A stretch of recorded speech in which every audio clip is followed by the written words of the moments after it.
नमस्कार नमस्कार नमस्कार बच्चों। तो कैसे हो आप? आपसे बच्चों का एक बार फिर से स्वागत करते हैं हम बायोलॉजी के इस बेहतरीन लेक्चर में, जिसमें मुख्य रूप से हम लोग जो टॉपिक डिस्कस करने वाले हैं वह है हमारा अमीबा में पोषण। ये बहुत ही मजेदार टॉपिक होने वाला है और मैं आपको यकीन दिला दूं कि अगर आज के इस लेक्चर को आप कंप्लीट कर लेते हो, पूरी अच्छी तरह से देख लेते हो, तो अगर आपके बोर्ड एग्जाम में इस टॉपिक से अगर क्वेश्चन फ्रेम होते हैं, या वो क्वेश्चन 1 मार्क्स का हो या फिर 2 मार्क्स का हो या फिर 5 मार्क्स का हो, तो इस लेक्चर को आप कंप्लीट करने के बाद उन सभी प्रकार के प्रश्न का जवाब आप आसानी से दे पाओगे। ठीक है। दूसरी बात, इस टॉपिक से ऑब्जेक्टिव क्वेश्चन फ्रेम होते हैं और एक बहुत ही फेमस क्वेश्चन है जो सब्जेक्टिव क्वेश्चन फ्रेम होता है 5 मार्क्स में, कि अमीबा में पोषण की प्रक्रिया को चित्र के द्वारा दर्शाएं। तो हम इस प्रकार के क्वेश्चन को आसानी से देख रहे होंगे। ठीक है। तो चलिए बिना टाइम वेस्ट किए आज के इस लेक्चर का शुभारंभ करते हैं। सबसे पहले आपके लिए यहाँ पे देखो बहुत सारा हमने स्लाइड लेके आया है। अब इस स्लाइड पे मूव करने से पहले क्या स्लाइड में लिखा हुआ है, इसके लिए 2 मिनट आपको बात सुनना होगा मेरी। अगर आप हमारी बातों को 2 मिनट 5 मिनट आसानी से सुन लोगे तो स्लाइड में क्या लिखा हुआ है ये हमें समझाने की कोई आवश्यकता ही नहीं है। आओ हम अमीबा में पोषण की प्रक्रिया को समझते हैं। पोषण क्या होता है? तो पोषण का मतलब होता है भोजन को ग्रहण करना। सुना, अगर आपको पोषण का डिफिनीशन मालूम हो गया तो फिर आप इसके प्रक्रिया को आसानी से बता पाओगे। अगर आपको अमीबा में पोषण की प्रक्रिया को समझना है तो पोषण का डिफिनीशन पकड़ो पहले, ठीक, उसके बाद अमीबा को पकड़ो, दोनों को जोड़ो, चैप्टर टॉपिक कंप्लीट। अब देखो पोषण क्या होता है। पोषण होता है किसी भी पोषक तत्व को, अर्थात भोजन को, सीधा बात बोले यार, भोजन को ग्रहण करना, उसको तोड़ना अर्थात पचाना, फिर उसका उपयोग करना किसके अनुसार? आवश्यकता के अनुसार। यही प्रक्रिया बेसिकली पोषण कहलाता है। अब इस अमीबा के बारे में 2 लाइन बात सुन लो। ये जो आपको अमीबा यहाँ पे दिखाई दे रहा है, ये अमीबा का सबसे पहले हम लोग कुछ विशेषता को जानेंगे और दूसरी इसके संरचना को जानेंगे। ठीक है। अमीबा के अगर बारे में हम बात बोले, थोड़ा पेन का थिकनेस बढ़ाना पड़ेगा।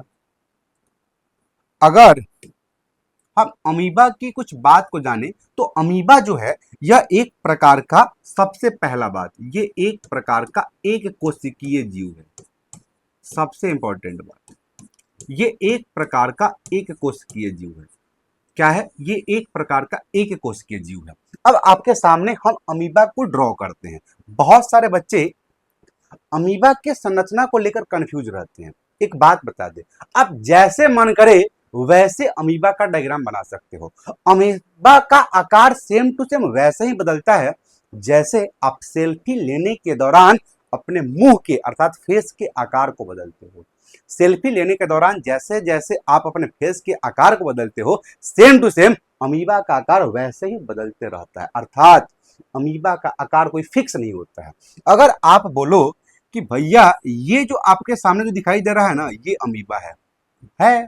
अगर आप इसको बोल दो ये भी अमीबा है, अगर आप इसको बोल दो ये भी अमीबा है, तो इसका मतलब ये है कि अमीबा का आकार फिक्स नहीं होता है। तो सबसे पहले इसको मिटाते हैं और अमीबा के आकार को आपके सामने ड्रॉ करते हैं और उसके अंदर कौन कौन सी संरचना पाई जाती है उसको एक्सप्लेन करते हैं सबसे पहले। तो ये आपके सामने एक बहुत ही खूबसूरत अमीबा दिखाई दे रहा है। किसका डायग्राम बनाया गया भाई?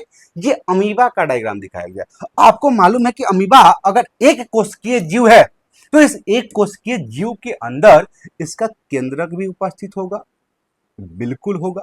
तो ये जो हमने पिंक कलर से बनाया है, कौन कलर से? जो हमने ये गुलाबी कलर से बनाया है ना, ये है अमीबा का न्यूक्लियस और सभी बच्चे आप इसे केंद्रक के नाम से पुकारते हो। इसे ही आप केंद्रक के नाम से पुकारते हो। ठीक, आराम आराम से पढ़ेंगे। अब अगर ये कोशिका है तो इस कोशिका के अंदर कोशिका द्रव्य भी उपस्थित होगा। बहुत अच्छा बात है। तो आओ इस कोशिका के अंदर हम कोशिका द्रव को भी बना देते हैं। तो ये अमीबा के अंदर जो लिक्विड लिक्विड वाला पार्ट आपको दिखाई दे रहा है, ये बेसिकली अमीबा का साइटोप्लाज्म है। क्या है? ये कुछ हम इंग्लिश वर्ड पे लिख दे रहे हैं, कोई दिक्कत नहीं है। ये अमीबा का साइटोप्लाज्म है और अमीबा के साइटोप्लाज्म जिसे आप प्यार से कोशिका द्रव्य के नाम से जानते हो। ठीक, चलो अभी तक हमने देखा न्यूक्लियस उपस्थित है और दूसरा हमने देखा इसमें साइटोप्लाज्म उपस्थित है। ये जो अमीबा का ये जो बाहरी मेम्ब्रेन दिख रहा है ना, ये वाला पार्ट, ये जो बाहरी मेम्ब्रेन दिखाई दे रहा है, ये बाहरी मेम्ब्रेन बल्कि कुछ है नहीं, ये बाहरी मेम्ब्रेन, इसको व्हाइटली से कर देते हैं, ये बाहरी मेम्ब्रेन इस अमीबा का प्लाज्मा मेम्ब्रेन है। क्या है? इस अमीबा का प्लाज्मा मेम्ब्रेन है, इस अमीबा का प्लाज्मा मेम्ब्रेन, जिसे आप सभी बच्चे कोशिका झिल्ली या प्लाज्मा झिल्ली के नाम से जानते हो। ये अमीबा का प्लाज्मा मेम्ब्रेन है, ये अमीबा का क्या है? ये प्लाज्मा मेम्ब्रेन है, ठीक। और यही अमीबा के प्लाज्मा मेम्ब्रेन में कुछ मॉडिफिकेशन हो जाता है। मॉडिफिकेशन कहने का मतलब है कुछ रूपांतरण हो जाता है और यहां से एक संरचना बनता है जिसे हम लोग बोलते हैं कूटपाद। इस संरचना को हम लोग बोल देते हैं कूटपाद, जिसे इंग्लिश में हम लोग स्यूडोपोडिया के नाम से जानते हैं। क्या जानते हैं? स्यूडोपोडिया। क्या बात बोले भैया, क्या बात बोले? देख देख यहां पे देख, ये जो अमीबा का ये जो प्लाज्मा मेम्ब्रेन है ना, ये प्लाज्मा मेम्ब्रेन में कुछ मॉडिफिकेशन आ जाता है, कुछ एक्सटेंशन हो जाता है और बेसिकली यही एक्सटेंशन जो ऐसे अंगुली की तरह दिखाई दे रहा है, बेसिकली इसी एक्सटेंशन को जो येलो कलर से हम ड्रॉ कर रहे हैं, इसी एक्सटेंशन को हम स्यूडोपोडिया अर्थात कूटपाद के नाम से जानते हैं। जब आप कूटपाद के वर्ड को देखोगे तो यहाँ पे आपको दो वर्ड दिखेगा, एक है कूट और दूसरा का पाद। इस कूट का मतलब होता है झूठा, फॉल्स, इंग्लिश में बोलते हैं फॉल्स, झूठा। और ये पाद का मतलब होता है पैर, फीट, अर्थात ये अमीबा का झूठा पैर है, अर्थात ये अमीबा का पैर है नहीं लेकिन पैर की तरह बिहेव करता है। ये अमीबा का पैर है नहीं लेकिन इसके चलने में मदद करता है।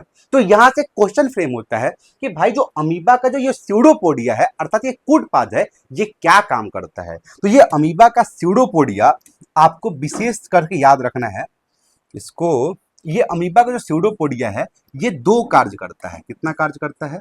ये दो कार्य। सबसे पहला करेगा क्या? ये अमीबा को चलने में, किस करने में? चलने में। अब इस चलने को ही आप सही बच्चों गति बोल देते हो, ये गति करने में मदद करेगा। और दूसरे का काम ये है कि इसी स्यूडोपोडिया अर्थात कूटपाद की वजह से इस अमीबा का जो आकार होता है ना, ये अमीबा का आकार निश्चित नहीं होता है। इस अमीबा का आकार निश्चित नहीं होता है। इस अमीबा का आकार निश्चित नहीं होता है। तो फिर अमीबा का आकार अनिश्चित क्यों होता है? अमीबा में पाए जाने वाले कूटपाद की वजह से। अमीबा गति किसके कारण करता है? तो अमीबा में पाए जाने वाले कूटपाद की वजह से। ठीक, अगर आपको यहां तक इस संरचना में कोई दिक्कत नहीं है तो फिर आगे बढ़ते हैं और आगे कुछ अमीबा को लेकर कुछ बातें को जानते हैं। ठीक, अच्छा, बात को जानने से पहले अमीबा इस स्यूडोपोडिया के मदद से गति कैसे करता है, आइए इस प्रक्रिया को जानते हैं और इस गति करके भोजन को कैसे पकड़ के खाता है, उसका कैसे उपयोग करता है। बेसिकली इसी प्रयोग को, इसी प्रक्रिया को हम लोग देखने जा रहे हैं। आप क्या हम करोगे, इसका आप स्क्रीनशॉट लोगे और उसके आगे हम लोग बढ़ते हैं। अगर अमीबा के संरचना में कोई तकलीफ नहीं है तो आगे बढ़े। चलो आगे हम आपके सामने पहले से ही अमीबा में क्या क्या होता है, इसके लिए आपका टाइम वेस्ट नहीं हो और ये लेक्चर ज्यादा बड़ा नहीं हो। ऐसे तो हम लोग बहुत स्लो पढ़ते हैं लेकिन और स्लो नहीं हो, इसके लिए पहले से ही आपके लिए एक डायग्राम बना के लाए हैं। कोई दिक्कत नहीं हो, सभी बातों को हम आसानी समझाएंगे। आप आसानी से पहले इस संरचना को देखो। अगर इस संरचना को देखोगे तो आपको पता चलेगा कि भैया ये पहले वाला ही अमीबा है और ये अमीबा में जो पिंक कलर, जैसे पिंक कलर से जो हम बनाए हैं, ये अमीबा का न्यूक्लियस है, अमीबा का केंद्रक है। ठीक, चलो अब इस अमीबा में देखो, अमीबा के बगल में, अमीबा के सामने एक भोजन के कण को हमने रख दिया है। अमीबा के सामने हमने भोजन के कण को रख दिया है। क्या अमीबा के सामने रोटी को रखोगे? क्या चावल को रखेंगे? नहीं, हमारा भोजन क्या है? चावल, रोटी, दाल, मुर्गा, मछली, दही, चिवड़ा। लेकिन जो अमीबा क्या खाते हैं? तो अमीबा छोटे छोटे बैक्टीरिया को खाते हैं। अमीबा अलगी अर्थात शैवाल को खाते हैं। अमीबा डायटम्स को खाते हैं। ये अमीबा का भोजन होता है। ठीक, तो ये अमीबा के सामने जैसे आप भोजन के कण को रखोगे ना, तो हमारे तरह अमीबा के पास मुंह तो होता नहीं है। ठीक। तो ये अमीबा क्या करेंगे, अपने स्यूडोपोडिया को आगे की तरफ बढ़ाएंगे, अपने स्यूडोपोडिया को आगे की तरफ बढ़ाएंगे और अपने भोजन के कण को अपने अंदर ले लेंगे। देखो ये अमीबा का स्यूडोपोडिया आगे की तरफ बढ़ा है और ये भोजन रेड कलर वाला इसके अंदर गया, और जैसे ही ये भोजन अंदर गया, इस भोजन के चारों तरफ एक वैक्यूल का निर्माण होता है और इस वैक्यूल को हम लोग भोजन रसधानी के नाम से जानते हैं। ठीक, देखो पहला अमीबा के सामने जैसे भोजन के कण आया, देखो ये अमीबा का स्यूडोपोडिया है, तो अमीबा के सामने जैसे भोजन का कण आया, ये स्यूडोपोडिया आगे मूव करेंगे और इस भोजन के कण को अंदर लेंगे, और ये भोजन के कण जैसे लेंगे तो भोजन के चारों ओर एक वैक्यूल का निर्माण हो जाता है और इस वैक्यूल को हम लोग बोलते हैं भोजन रसधानी। और ये अमीबा कहां गया, अमीबा के अंदर गया। तो ये पहला प्रोसेस है अमीबा में पोषण का, और इस प्रोसेस को बेसिकली हम लोग अंतर ग्रहण के नाम से जानते हैं। इसी प्रोसेस को हम लोग अंतर ग्रहण के नाम से जानते हैं। तो अमीबा में पोषण के लिए सबसे पहला प्रोसेस है अंतर ग्रहण, जिसमें अमीबा भोजन के कण को अपने अंदर लेता है। ठीक, अब जैसे ही भोजन रसधानी में भोजन पहुंचता है, इसमें क्या होता है, जादू टोना नहीं, इसमें एंजाइम, ये देखो तीर मार के, ये एंजाइम अपना प्रभाव को दिखाते हैं, एंजाइम अपने प्रभाव को दिखाते हैं, और एंजाइम क्या करते हैं, इस भोजन के कण को छोटे छोटे टुकड़ों में तोड़ देते हैं, इस भोजन के कण को छोटे छोटे टुकड़ों में तोड़ देते हैं, और इतने छोटे टुकड़े में तोड़ देते हैं जिसे अमीबा आसानी से एब्जॉर्ब कर सके, जिसे अमीबा आसानी से उपयोग कर सके। लेकिन कुछ भोजन के कण ऐसे होते हैं जो टूटते ही नहीं है, अर्थात टूटते नहीं, इसका मतलब यह है कि अमीबा उन्हें आसानी से ऑब्जर्व नहीं कर सकता है, अमीबा उन्हें ऑब्जर्व नहीं कर सकता, अवशोषित नहीं कर सकता, उनका उपयोग नहीं कर सकता है, और वैसे भोजन को हम लोग अपचित भोजन कहते हैं। देखो यहाँ पे, देखो ये फूड वैक्यूल, और फूड वैक्यूल में क्या हुआ, भोजन छोटे छोटे पार्ट में टूट गया, लेकिन कुछ ऐसा भोजन का कण बचा, कुछ ऐसा भोजन का कंटूट बचा जो पचा नहीं, इसको बोलते हैं अपचित भोजन। और देखो अमीबा में पहला अंतर्ग्रहण, और जो दूसरा प्रोसेस है, ये भोजन छोटे छोटे पार्ट में टूटे ना, और भोजन का छोटे छोटे पार्ट में टूटना ही पाचन कहलाता है। भोजन का छोटे छोटे पार्ट में टूटना ही, और इतना छोटा पार्ट में टूट जाना जिसे कोई जीव उपयोग कर सके, उसे पाचन बोलते हैं। तो पहला प्रोसेस हो गया अंतर्ग्रहण और दूसरा प्रोसेस हो गया पाचन। अब देखो क्या होगा, जैसे ही ये छोटे छोटे कण में टूट गए तो अब अमीबा इनका उपयोग करेगा, अमीबा इनका उपयोग करेगा, तो ये इसके ब्लड में फैल जाते हैं, और ब्लड में अब उपयोग कैसे करेगा, पूरा शरीर में फैलना होगा, तो पूरा शरीर में फैलने को हम लोग बोलते हैं, ये अमीबा में तीसरा प्रोसेस, ये अमीबा में भोजन का अवशोषण हो गया, ये भोजन का अवशोषण हो गया। क्या हो गया, ये भोजन का अवशोषण हो गया। चौथा प्रोसेस देखिए, तीसरा, चौथा प्रोसेस क्या हो रहा है, ये देखो कहीं भी आपको दिखाई दे रहा है क्या भोजन के कण, नहीं, अर्थात भोजन के कण को ये अमीबा उपयोग कर लिया। तो ये ग्रीन कलर वाला क्या है, ये ग्रीन कलर वाला वही भोजन के कण है जिसे अमीबा डाइजेस्ट नहीं कर सकता है, लेकिन ये रेड कलर से जो डॉट लाइन से दिखाया गया है, ये उपयोग कर लिया और अमीबा अपने भोजन को उपयोग कर लिया आवश्यकता अनुसार। ये चौथा प्रोसेस है, और इस प्रोसेस को हम बोलते हैं स्वांगीकरण, इस प्रोसेस को हम बोलते हैं स्वांगीकरण। ठीक, ये हो गया चौथा। और पांचवा क्या है, अमीबा अब ये अपचित भोजन को तो बाहर निकालना होगा। अब हम लोग अपचित भोजन को इनस के माध्यम से निकाल देते हैं, लेकिन इसके पास तो कोई स्पेस है नहीं, तो ये क्या करता है, इसका प्लाज्मा मेम्ब्रेन कहीं से भी रप्चर हो जाता है, रप्चर अर्थात टूट जाता है, और वहां से ये बाहर निकल जाएंगे, और इस प्रोसेस को हम लोग बोल देते हैं, इस प्रोसेस को हम लोग बोल देते हैं बहिष्करण, इस प्रोसेस को हम बोल देते हैं बहिष्करण। ये है अमीबा में पोषण का 5 स्टेप, और ये आपके सामने डायग्राम के द्वारा दिखाया गया है। आप इसका स्क्रीनशॉट लोगे और एक काम करोगे, इस वीडियो को जहां से हम स्टार्ट किए हैं इसको एक बार फिर से देखोगे स्लो मोशन में, एक एक करके। पहले स्क्रीनशॉट लो और फिर हम आगे बढ़ते हैं।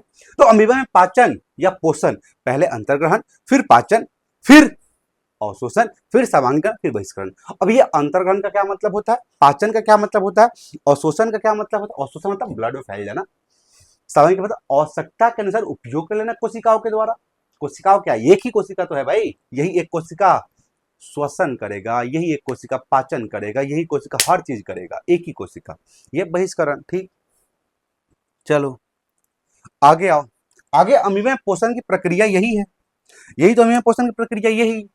चलो अब अमीबा के बारे में एक बात जान लो कि अमीबा जो है ये पहला बात ये एक कोशिकीय जीव है। ये क्या है? ये एक कोशिकीय जीव है, ये पहला बात।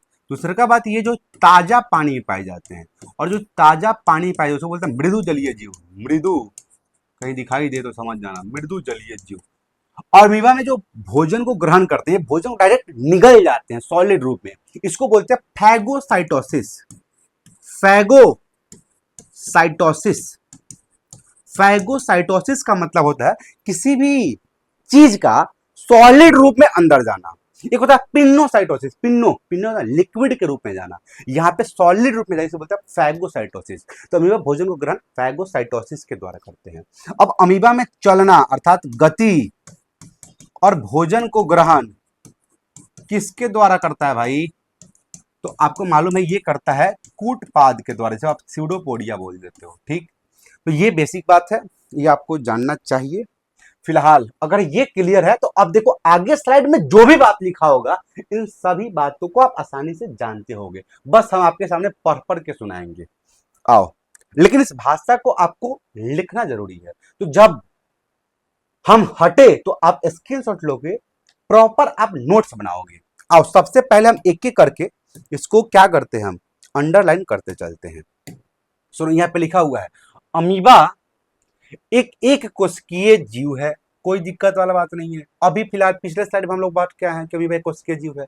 अब एक कोशिकीय जीव है तो इसको भी जिंदा रहना है, तो जिंदा रहने के लिए एक ही कोशिका वो हर काम करेगा जो हमारे अंदर उपस्थित मल्टी सेल करता है, मतलब बहुत सारे कोशिका करता है। ठीक, तो अमीबा एक कोशिकीय जीव है जो ताजे पानी, अब ताजे पानी में पाया जा रहा है, इसको बोलते हैं मृदु जलीय जीव। ठीक है, कहाँ पाया जाता है? ताजे पानी पाया जाता है, तथा यह अपनी समस्त आवश्यक गतिविधियां जैसे भोजन, श्वसन, उत्सर्जन किसके द्वारा करता है भाई?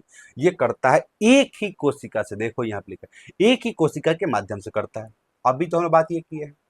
अगर यहां तक कोई दिक्कत नहीं तो बोलते जाना, कोई भी दिक्कत हो कमेंट करो। ये देखो इसका कोई निश्चित आकार नहीं होता है, बहुत बढ़िया, ये तो पहले स्लाइड में हमने बात की है।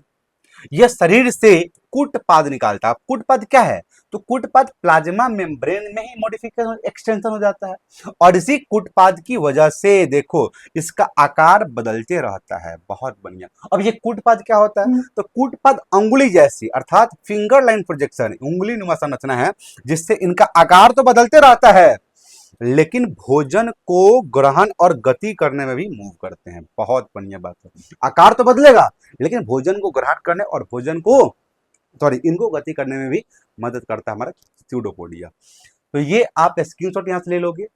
पहले ही बोले हैं कि अगर आप हमारी बातों को सुन लोगे तो आगे स्लाइड में जो भी बात लिखा है उसे आप आसानी से समझ पाओगे।